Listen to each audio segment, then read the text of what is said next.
The story of MacArthur's flag at Missionary Ridge.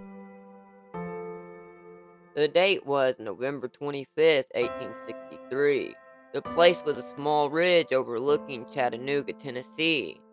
From the 1,000-foot height of the Missionary Ridge, Confederate General Braxton Bragg's soldiers trained their artillery on the city below.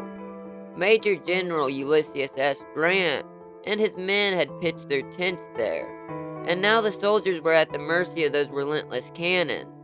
Trapped and faced with starvation and annihilation, the Union troops had lost so many horses that they couldn't even mount an artillery battery in their defense.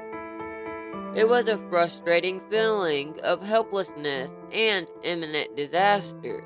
Compounded by the winter drizzle and ominous skies, Major General William Sherman had mounted an attack to the right and was quickly stalled.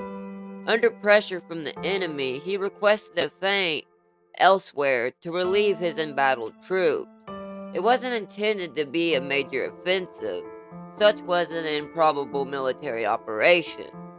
The reserve troops were simply to attack the center of the Confederate line at the base of the Missionary Ridge to draw attention away from Sherman. The battle for the gun pits was furious, soldiers fighting hand to hand and engaging each other with bayonets. As the Confederate soldiers were slowly defeated and the young Union soldiers gained control of the gun pits, they found themselves trapped at the base of the ridge by the cannon mounted above them. Their brief victory had turned into a nightmare of death. Watching from a distance, General Grant's worst fears materialized as the withering fire threatened to destroy his valiant soldiers. "Pull back," he probably thought to himself. "Retreat! Get out of there before it's too late." No thought had been given to attacking Missionary Ridge that day. Grant knew it would be suicidal. The move to the gun pits at the base of the ridge had simply been a token attack, designed to divide the enemy forces and provide some relief for Sherman's embattled soldiers.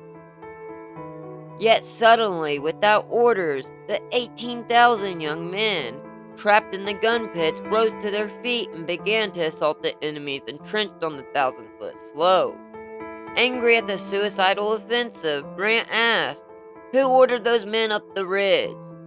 A subordinate replied that the attack had commenced without orders.